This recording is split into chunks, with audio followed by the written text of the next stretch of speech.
Hi guys, and welcome back to the channel. Okay guys, we're going to be seeing a video today, and this one is titled The History and Story of Witold Pilecki. I don't know if I got the pronunciations correctly. Okay guys, if you're so excited to see this video with me, please subscribe and let's get right into this. In September 1940, Witold Pilecki allowed himself to be captured during a roundup and transport to the KL Auschwitz concentration camp. He spent more than 2.5 years there, building a conspiratorial network and preparing reports for underground movements on the situation in the camp and the extermination of Jews. Oh wow. In 1943, Pilecki did the seemingly impossible and escaped from the camp with 2 of his fellow prisoners. The so-called Pilecki reports, also known as Witold's reports, are among the world's first testimonies on the nightmare of the Holocaust, along with the reports of Jan Karski. Oh, okay, he's the volunteer. Oh wow. Pilecki fought as a cavalry officer in the Battle of Warsaw during the Polish-Soviet War. After the war, he and his family took over the Sokurcha estate, where he became known for his efforts as a social activist. He had 2 children, enjoyed painting and writing poetry. He established the first local agricultural association and dairy cooperative, which helped farmers to withstand the required low prices of food. This carefree period ended with the outbreak of World War II. In September 1939, Nazi Germany and the Soviet Union invaded Poland and began the bloodiest war in human history. Despite fierce battles, the Polish army was defeated in October 1939, and the country was divided between 2 occupying powers, Germany in the west and the Soviets in the east. Witold Pilecki was one of the founders of the Secret Polish Army, a conspiratorial organization whose aims were to restore independence and prepare ranks for future military formations. During this time, the Germans established the KL Auschwitz death camp. No one really knew what was going on behind the camp's barbed wire fence. After 2 members of the secret Polish army were imprisoned there, the decision was taken to investigate on site. Pilecki was offered a risky mission to infiltrate the camp. He agreed. On 19 September 1940, Witold Pilecki allowed himself to be captured as the Germans were rounding up prisoners in the Żoliborz district of Warsaw. 2 days later, Pilecki arrived at Auschwitz on a transport carrying a total of 1,705 prisoners. He was given prisoner number 4859, and he gave the Germans a false identity. They were convinced that his name was Tomasz Serofiński. Even the journey to the camp was torture. The carriage doors were sealed shut, and the prisoners were crammed in as tightly as physically possible. They were given nothing to eat or drink for the whole journey. After arriving at the camp, they were lined up, beaten, kicked, had dogs set on them, and were hounded to march on, under the constant shouts of the Germans. Pilecki lost 2 teeth on that day. He miraculously avoided death on several occasions during his imprisonment in Auschwitz. Despite the danger, he was prepared to pay any price to fulfill the mission he had been given and continue his conspiratorial activities. He secretly sent 2 letters to his family, in which he asked them not to try and have him released. He lied to them that the conditions in the camp were good.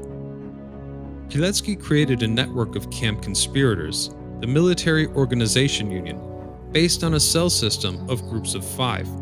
For the safety of its members, groups were formed independently of one another, and none of them had any knowledge of the existence of another.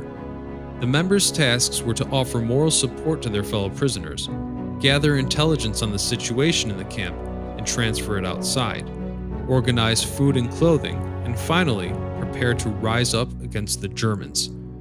In March 1942, the Military Organization Union comprised around 500 people, and its numbers significantly increased in the following year. Pilecki ordered the collection of information on the scale of genocide. The reports sent via Warsaw were intended to appease London.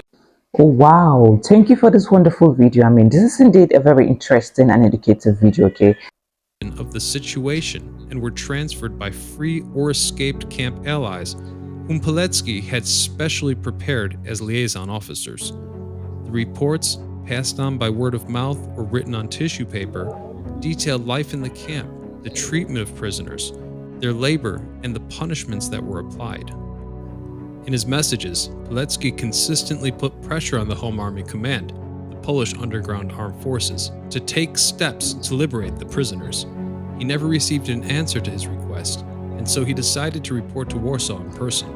On the night of April 26, 1943, Pilecki did the seemingly impossible. He escaped from the Auschwitz camp along with two of his fellow prisoners, Edward Ciesielski and Jan Redze. Once again free, Pilecki wrote the first report from Auschwitz. His account was given to the Home Army Command and translated into English, German, and French. In autumn 1943, Pilecki wrote a second, more exhaustive account which he titled Report W. After nearly 5 years of German occupation and terror, the residents of Warsaw stood up to fight for their freedom. The Warsaw Uprising began. Pilecki took an active part in the fighting. The insurgents fought hard for 63 days, with no help from the outside world, but victory in the city ultimately went. I mean, he's really a legend, guys. I mean, look at all the things he has put in place to make sure he liberates his country. I mean, this is indeed beautiful, all right? To their ruthless enemy, Witold was arrested by the Germans. For Poland, the end of the war meant the start of a new chapter under another totalitarian regime, this time led by the Communists. In December 1945, Pilecki returned to Soviet-occupied Poland under a false name, where he immediately began to work for independence movements. He was arrested in 1947 by the Soviet-controlled security office, subject to brutal torture and interrogations, and sentenced to death in a political show trial. The sentence was carried out on the 25th of May, 1948, and Pilecki was executed with a shot to the back of the head in a Warsaw prison. Like thousands of others who fought for liberation from the Soviets, he was brutally murdered and thrown into an anonymous mass grave. He was succeeded by his wife and two children. Witold Pilecki's final resting place is still being sought to this very day. Memory of Witold Pilecki was outlawed for many years, and it was only after the fall of communism in 1989 that history was returned to its rightful place. In free and independent Poland, Pilecki was restored and promoted to the rank of colonel, and his incredible story is slowly becoming more and more known around the world.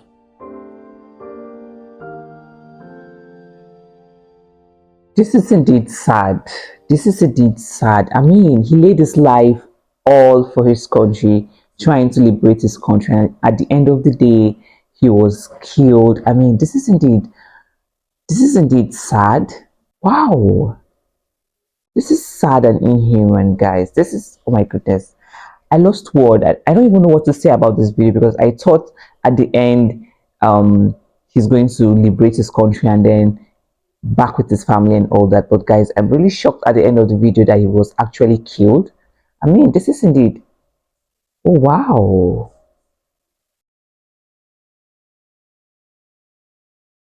Ooh.